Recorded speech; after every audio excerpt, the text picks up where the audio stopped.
আজি ଜଙ୍ଗଲ ସାରା ଖୋଜି ସାରିଲିଣି ହେଲେ କୋଉଠି ବି ଖାଇବା ପାଇଲିନି। କଣ ହେଇଛି କେଜାଣି, ଜଙ୍ଗଲରେ ଆଉ ଗୋଟେ ବି ଫଳ ଗଛ ନାହିଁ। ମୁଁ ଆଉ ଥରେ ଖୋଜି ଦେଖେ, ହୁଏତ କିଛି ପାଇଯିବି, ନହେଲେ ଆଜି ମତେ ଉପାସରେ ରହିବାକୁ ହେବ। ଏମିତି କହି ଚଢ଼େଇ ପୁଣି ଥରେ ଖାଇବା ଖୋଜିଲା। କିଛି ଦୂର ଗଲା ପରେ ସେ ଏକ ସେଉ ଦେଖିଲା। ଚଢ଼େଇ ଶୀଘ୍ର ସେ ସେଉକୁ ଉଠେଇ ଆଣିଲା। ଯାହା ହଉ, ମତେ ଆଜି ଉପାସରେ ରହିବାକୁ ପଡିବନି। ଯାଏ ଗଛ ଉପରେ ବସି ଏ ଫଳକୁ ଖାଇନିଏ। ଏମିତି କହି ଚଢ଼େଇ ସେ ଫଳ ଧରି ଗଛ ଉପରକୁ ଗଲା। ଠିକ ସେହି ସମୟରେ କାଉ ଚଢ଼େଇ ପାଖକୁ ଆସିଲା। ରହ ଚଢ଼େଇ, ଏ ମିଠା ଫଳ ଖାନି।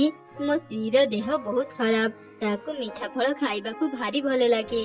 ତୁ ଏ ଫଳ ମତେ ଦେ, ମୁଁ ମୋ ସ୍ତ୍ରୀ ପାଇଁ ନେଇଯିବି। ଚୁପ କର କାଉ, ମିଛ କଥା କହିବୁନି। ମୁଁ ଏବେ ଦେଖିକି ଆସିଲି, ତୋ ସ୍ତ୍ରୀର ଦେହ ପୁରା ଠିକ ଅଛି।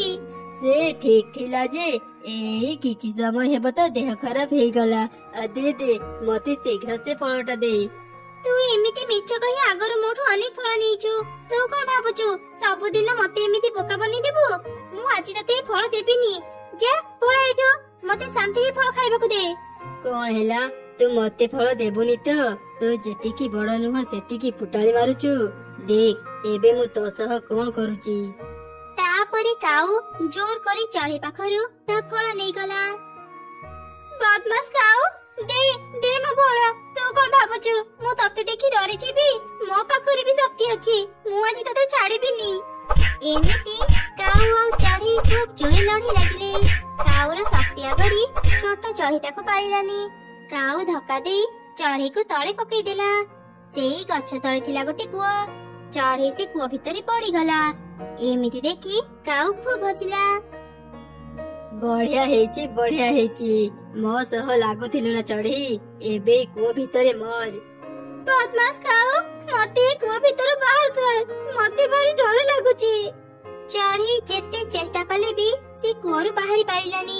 ସେପଟେ କାଉ ଖୁସିରେ ତା ଘରେ ବସିଲା ଆଉ ନିଜ ସ୍ତ୍ରୀକୁ ସବୁ ଘଟଣା କହିଲା। ମୋ ଶତ୍ରୁକୁ ମାରି ବହୁତ ଭଲ କାମ କରିଛ। ସେ ଚଢ଼େଇକୁ ଦେଖିଲେ ମତେ ଭାରି ରାଗ ଲାଗେ। ଯେତିକି ବଡ ନୁହଁ ସେତିକି ବଡ କଥା କୁହେ। ଏବେ ସେ ପାଇଲା ମଜା। ଦିଅ ଦିଅ, ମତେ ସେ ଫଳ ଦିଅ, ମୁଁ ଖାଇବି। କାଉର ସ୍ତ୍ରୀ ସେ ଫଳ ଖାଇଲା। ସେପଟେ ଚଢ଼େଇ କୂଅ ଭିତରେ ଦୁଇଟି କବାଟ ଦେଖିଲା। ଗୋଟେ କବାଟ ଥିଲା ସାଧାରଣ, ଆଉ ଗୋଟେ କବାଟ ଥିଲା ସୁନାର। ଏଠି ତ ଦୁଇଟି କବାଟ ଅଛି। ଏଇ କବାଟ ପଛପଟେ କଣ ଥିବ? ଭୂତ ପ୍ରେତ ନଥିବ ତ? ଉପରେ କିଏ ଅଛ? ମତେ ସାହାଯ୍ୟ କର, ମତେ ଭାରି ଡର ଲାଗୁଛି। ଚଢ଼େଇ ଯେତେ କାନ୍ଦିଲେ ବି ତା କଥା କେହି ବି ଶୁଣି ପାରୁନଥିଲେ। କିଛି ସମୟ ପରେ ଚଢ଼େଇ ନିଜକୁ ଶାନ୍ତ କଲା ଆଉ ମନରେ ସାହସ ବାନ୍ଧି କହିଲା, ନା ଆଉ କାନ୍ଦିବିନି କି ଡରିବିନି। ମୁଁ ଯାଇ କବାଟ ଖୋଲି ଦେଖେ, ତାପରେ ଜାଣିପାରିବି ଏଥିରେ କଣ ଅଛି। ହେଲେ ଏଠି ତ ଦୁଇଟି କବାଟ ଅଛି, ମୁଁ କାହାକୁ ଆଗ ଖୋଲିବି? ଏଇ ସୁନାର କବାଟ ପଛପଟେ ନିଶ୍ଚୟ କିଛି ମୂଲ୍ୟବାନ ଜିନିଷ ଥିବ। ମୁଁ ତା ପରେ ଖୋଲିବି, ଆଗ ଏ ସାଧାରଣ କବାଟକୁ ଖୋଲେ। ଏମିତି ଚିନ୍ତା କରି ଚଢ଼େଇ ସେ ସାଧାରଣ କବାଟକୁ ଖୋଲିଦେଲା। ହଠାତ୍ ତା ଭିତରୁ ଏକ ସୁନ୍ଦର ପ୍ରଜାପତି ବାହାରି ଆସିଲା। ଧନ୍ୟବାଦ ଚଢ଼େଇ, ଏତେ ଦିନ ପରେ ଯାଇ ମୁଁ ତୋ ପାଇଁ ମୁକ୍ତ ହେଇପାରିଲି। କିଏ ତୁମେ? ଆଉ ଏଠି ଏମିତି କାହିଁକି ଥିଲ? ମୁଁ ସାଧାରଣ ପ୍ରଜାପତି ନୁହଁ, ମୁଁ ହେଉଛି ଗୋଟେ ଯାଦୁର ପ୍ରଜାପତି। ମୁଁ ମୋ ଯାଦୁ ଶକ୍ତି ଦେଇ ସମସ୍ତଙ୍କୁ ସାହାଯ୍ୟ କରେ। ମତେ ହିଂସା କରି ଦିନେ ଗୋଟେ ଯାଦୁକର ମତେ ଏଠି ବନ୍ଦୀ କରି ରଖିଦେଲା। ଏ କୂଅ ଭିତରକୁ କେହି ବି ଆସନ୍ତିନି। ଚଢ଼େଇ, ତୁ କେମିତି ଏଠାକୁ ଆସିଲୁ? ଚଢ଼େଇ ପ୍ରଜାପତିକୁ ସବୁ କିଛି କହିଲା। ସବୁ ତ ଶୁଣିଲେ ପ୍ରଜାପତି, ଏବେ ମୁଁ ଆର କବାଟକୁ ବି ଖୋଲିଦିଏ, ଦେଖେ ସେଠି କିଏ ବନ୍ଦୀ ଅଛି। ନା ନା ଚଢ଼େଇ, ସେ ଭୁଲ କରନି। ସେଠି ମୋ ପରି ଭଲ ନୁହଁ, ସେଠି ଗୋଟେ ଖରାପ ପିଶାଚୀ ବନ୍ଦୀ ଅଛି। ତାକୁ ମୁଁ ହିଁ ବନ୍ଦୀ କରି ରଖିଛି।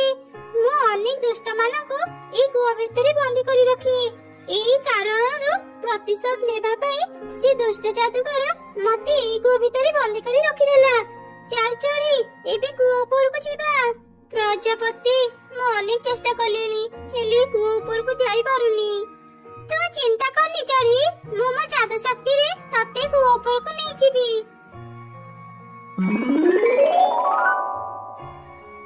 ବହୁତ ବହୁତ ଧନ୍ୟବାଦ ପ୍ରଜାପତି, ଆଜି ମୁଁ ତୁମ ପାଇଁ କୂଅ ଭିତରୁ ବାହାରି ପାରିଲି। ଏବେ ମୁଁ ଘରକୁ ଯାଉଛି। ଆରେ ଚଢ଼େଇ ରହ ରହ, ମୁଁ ତତେ ଏକ ଉପହାର ଦେବାକୁ ଚାହୁଁଛି।